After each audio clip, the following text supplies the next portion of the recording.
Hello guys, welcome all of you. Public administration lecture series में आप सबका स्वागत है। आज का हमारा टॉपिक है गुड गवर्नेंस। वीडियो को पूरा देखें, चैनल को सब्सक्राइब करें, वीडियोस को लाइक, कमेंट और शेयर करें as much as you can. शुरू करते हैं। What is governance? Governance is what government does. Whatever the government do is governance. Governance is the dynamic exercise of management, power, and policy, while government is the instrument that does it.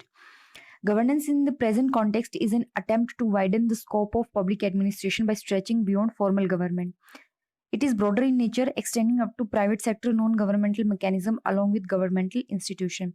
So governance में सिर्फ government ही नहीं है, government के अलावा private sector, non governmental mechanism, ये सारे भी include होते हैं। According to Kettl, government refer to the structure and function of public institution. जो पब्लिक इंस्टीट्यूशंस हैं उनकी स्ट्रक्चर और फंक्शन, ये क्या है? गवर्नमेंट है। और गवर्नेंस वो तरीका है जिससे गवर्नमेंट अपना काम पूरा करती है या पूरा करवाती है। Governance is the way government gets its job done. What is good governance now? जो अच्छी गवर्नेंस है वही गुड गवर्नेंस। गवर्नेंस अगर इफेक्टिव है, एफिशिएंट है, तो that means it is good governance. So development is being looked upon as a process of creating a suitable enabling environment for people to lead long, healthy, productive and creative life. In facilitating this, governance process need to be effective and efficient. This leads us to the crucial aspect of governance called good governance. Development का मतलब लोगों की life को improve करना, एक healthy, productive, creative life provide करवाना, और इन सब चीज़ों के लिए ज़रूरी था कि गवर्नेंस इफेक्टिव और एफिशिएंट हो। और बात जब इफेक्टिवनेस और एफिशिएंसी की आती है तो यहाँ पर कॉन्सेप्ट गुड गवर्नेंस का आता है।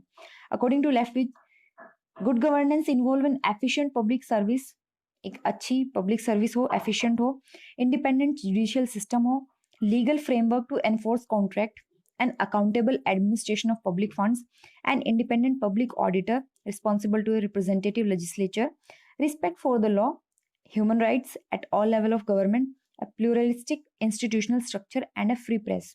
तो इस जो डेफिनेशन थी, इसके अंदर गुड गवर्नेंस की ऑलमोस्ट सारी क्वालिटीज को इंक्लूड किया गया है कि एक इंडिपेंडेंट जुडिशियल सिस्टम हो, अकाउंटेबल एडमिनिस्ट्रेशन हो, पब्लिक ऑडिटर हो जो कि लेजिस्लेचर के लिए रिस्पॉन्सिबल हो, रूल ऑफ लॉ का जिक्र भी आया है, ह्यूमन राइट्स का भी, और मल्टीपल इंस्टीट्यूट हो और फ्री प्रेस हो। फर्दर हम बात करते हैं concept of good governance. Origin कहाँ से हुआ, इसकी शुरुआत कहाँ से मानी जाती है? वैसे तो माना जाता है कि 14th सेंचुरी के अंदर फ्रांस में ये टर्म यूज की जाती थी जिसका मतलब था seat of government, but it was reinvented by the World Bank, और वहीं से इसको पॉपुलैरिटी मिलनी शुरू होती है in the era of 1989। World Bank ने एक बुक पब्लिश की, एक रिपोर्ट पब्लिश की थी 1992 के अंदर, गवर्नेंस एंड डेवलपमेंट। 1997 के अंदर बैंक ने अपना जो कंसेप्ट था गुड गवर्नेंस का, उसको रीडिफाइन किया और गुड गवर्नेंस को डेवलपमेंट के लिए precondition, one of the precondition माना। Bank considered good, World Bank considered good governance as sound development management. World Bank concept of good governance जो World Bank ने, because यहीं से इसका origin माना जाता है, तो उनके कंसेप्ट को हम थोड़ा डीप में समझते हैं। इसके 4 डायमेंशन है। क्या? पहला क्या है? पब्लिक सेक्टर मैनेजमेंट, जो पब्लिक सेक्टर है उसको अच्छे से मैनेज किया जाए। अकाउंटेबिलिटी, जितने भी ऑफिशियल्स हैं अकाउंटेबल हैं। Legal framework for development, rules, policies, program, जितने भी लीगल फ्रेमवर्क है। Transparency and information accessibility, transparent होना चाहिए और उससे रिलेटेड हमें इंफॉर्मेशन तक हमारी एक्सेस हो, हमारी पहुंच हो। So public sector management, accountability, legal framework for development and transparency and information accessibility. Now according to World Bank, what are the problem faced by developing countries? Developing countries क्या क्या problem face करती है? पहला है improper implementation of law, delay in implementation of policies in project program. Third है lack of clarity about rules and regulation, absence of effective accounting system, failure to involve beneficiary। पहला क्या है? Properly implement नहीं कर पा रहे। दूसरा, implement properly तो कर दिया लेकिन टाइम से नहीं किया। Lake of clarity about rules and regulations, rules और रेगुलेशंस के रिगार्डिंग कोई भी क्लैरिटी नहीं, कुछ समझ नहीं है। इफेक्टिव अकाउंटिंग सिस्टम नहीं है और बेनिफिशियरीज को इन्वॉल्व नहीं किया जा रहा है। World bank outline the need for good governance necessary for economic, human and institutional development. World bank outline the need for good governance necessary, good governance किसके लिए जरूरी है? इकोनॉमिक, ह्यूमन और इंस्टीट्यूशनल डेवलपमेंट के लिए। World bank conceptualisation of good governance included, first thing is that political accountability. अब बात करते हैं कि वर्ल्ड बैंक ने एक्चुअल गुड गवर्नेंस को किस तरीके से माना है। पहला तो ये कि political accountability, politicians must be accountable to the public, political accountability. Second, freedom of association, participation by different group in process of governance. Rule of law, independence of judiciary, bureaucratic accountability, freedom of information and expression. जैसे India के अंदर right to information है, so we have the freedom of information. Sound administrative system leading to efficiency and effectiveness. Cooperation between government and civil society. ये तो बहुत जरूरी है कि गवर्नमेंट और सिविल सोसाइटीज के बीच में कॉपरेशन या कॉपरेशन होना बहुत जरूरी है। प्रेजेंटली दिस कंसेप्ट ऑक्यूपाई की place in promotion of sustained all round development. Obviously good governance आज के दिन एक बहुत ही इंपॉर्टेंट रोल प्ले करता है in all round development. Now come to the features of good governance. Features तकरीबन 7 है। It assures that corruption is minimised, corruption कम हो। The views of minority are taken into account, minorities के view भी ध्यान में रखे जाएं। The voice of most vulnerable in society are heard in decision making, decision making में जो सबसे वल्नरेबल सेक्शन है उसकी बात सुनी जाए। It is also responsive to the present and future needs of society, आज की और फ्यूचर की नीड्स जो है सोसाइटी की उनके लिए भी रिस्पॉन्सिव हो। So it has basically following features. First is participation, participation by public, participation by non-governmental mechanism, private sector. Rule of law, second one is rule of law. कानून सबसे इम्पोर्टेंट है। लॉ जो है, कानून जो है उसका वो सबसे प्रोमिनेंट है। कोई किसी पॉलिटिशियंस की या किसी ऑफिशियल की यहाँ पर नहीं चलेगी, जो rules have to follow by them. Third is transparency, जो काम होता है उसमें ट्रांसपेरेंसी होना बहुत जरूरी है।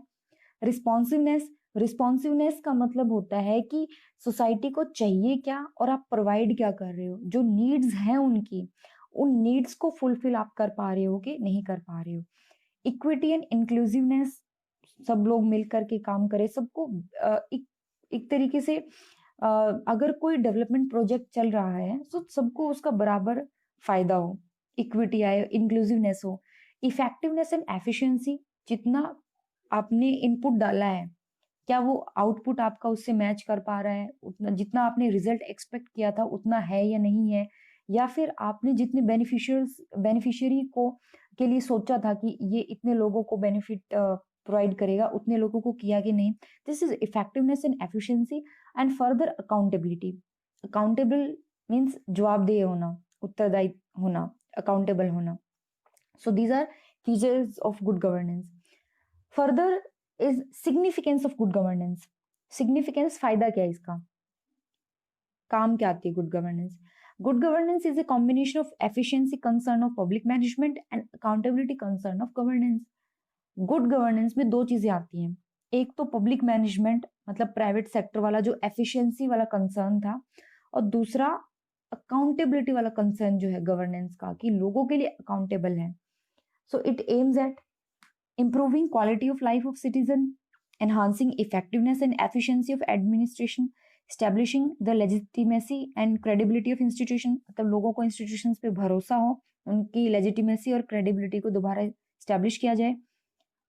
Securing freedom of information and expression, providing citizen caring administration, ensuring accountability, using information technology, IT based services to improve citizen government interface।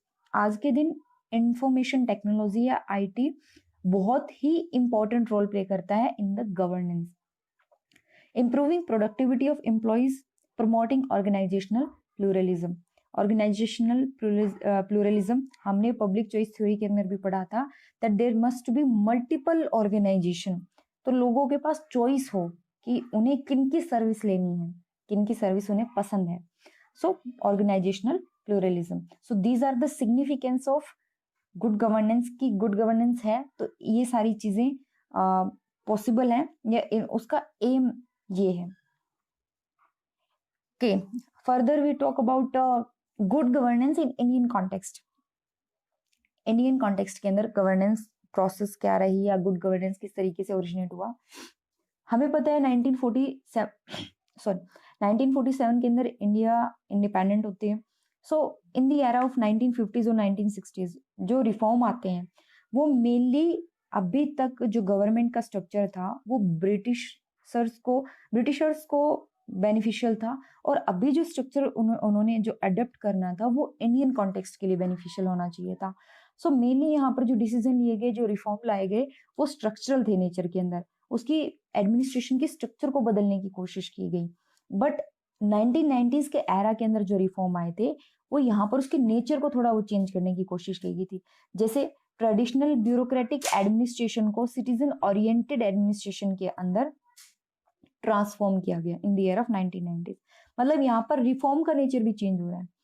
जैसे 1950s के अंदर कॉन्स्टिट्यूशन को अडॉप्ट किया गया, fundamental right, directive principle of state policies, इन सबको implement किया गया, और बहुत सारी कमेटीज भी अपॉइंट की गई थी to review the organisational structure, जैसे एप्पलबाई कमेटी है। Administrative reform commission setup and it recommended many reform. Administrative reform commission को सेटअप किया गया और इसने काफी सारे रिफॉर्म बताए थे। बेस्ड ऑन देम हमें एक इम्पोर्टेंट हमें पता है कि डिपार्टमेंट ऑफ पर्सनल उन्होंने रिकमेंड किया था, और उसके बाद में डिपार्टमेंट ऑफ पर्सनल को बाद में मिनिस्ट्री में ट्रांसफॉर्म कर दिया गया था। इसके अलावा several institution such as central vigilance commission, CBI, Lokpal, Lokayukta, ये सारे भी क्रिएट किए गए हैं। और जो सबसे लैंडमार्क जो चेंजेस हैं या रिफॉर्म है वो थे 73rd and 74th constitutional amendment act. They were landmark in the process of decentralisation, क्योंकि 73rd में और 74th में पंचायती राज और लोकल बॉडीज के तरीके से कॉन्स्टिट्यूशनल वैलिडिटी मिल जाती है। So use of information technology to provide various services, right to information act etcetera. यहाँ पर इंफॉर्मेशन टेक्नोलॉजी आज के दिन ऑलमोस्ट सारी सर्विसेज जो हैं, जैसे टैक्स पे करने से लेकर के बिल भरने तक, ऑलमोस्ट सारी सर्विसेज जो हैं वो इंफॉर्मेशन टेक्नोलॉजी की हेल्प से लोगों तक इजीली पहुंचाने की कोशिश की जा रही है। राइट टू इंफॉर्मेशन एक्ट ये बहुत ही इम्पोर्टेंट है। अकाउंटेबिलिटी के रिगार्डिंग अगर हम देखें तो लोगों को ये एम्पावर भी करता है। So these are some of the good governance initiative that were taken in India. Further we move on the last topic, that is conclusion. What is the conclusion? हमने अभी तक जो कुछ भी पढ़ा उसका फाइनल क्या है, कंक्लूजन क्या है? The concept of good governance has gained prominence over the past decade. हमें पता है कि गुड गवर्नेंस का कंसेप्ट बहुत ही ज्यादा प्रोमिनेंट है। अगर हम इसको नैरो सेंस के अंदर देखें तो इस ये फोकस करता है पब्लिक एडमिनिस्ट्रेटिव स्ट्रक्चर्स के ऊपर, प्रोसेस के ऊपर और इंस्टीट्यूशनल डेवलपमेंट के ऊपर। बट अगर हम इसको थोड़ा सा ब्रॉडर सेंस के अंदर देखें तो इसका मेन जो मोटिव है वो क्या है? Qualitative improvement in the administration, मतलब एडमिनिस्ट्रेशन की क्वालिटी को इंप्रूव किया जाए। Hence principle such as accountability, transparency, participation, empowerment are emphasized to make governance good or effective. The market forces continue to play a key role, but the state cannot be washed away. हमें पता है कि market अपना अपना role play करेगी, but state का role कभी भी आप बिल्कुल एक तरीके से खत्म कर ही नहीं सकते। What is needed in the present scenario? क्या चाहिए फिलहाल? Is a coordination of effort among the state, market, civil society organization with an aim on long-term stability. सारे मिल करके एफर्ट्स करें ताकि स्टेबिलिटी आए, लॉन्ग टर्म स्टेबिलिटी आए। That's all about good governance. Thank you. Next video will be on our next topic, that is administrative thinkers. So and please subscribe, like and comment, let me know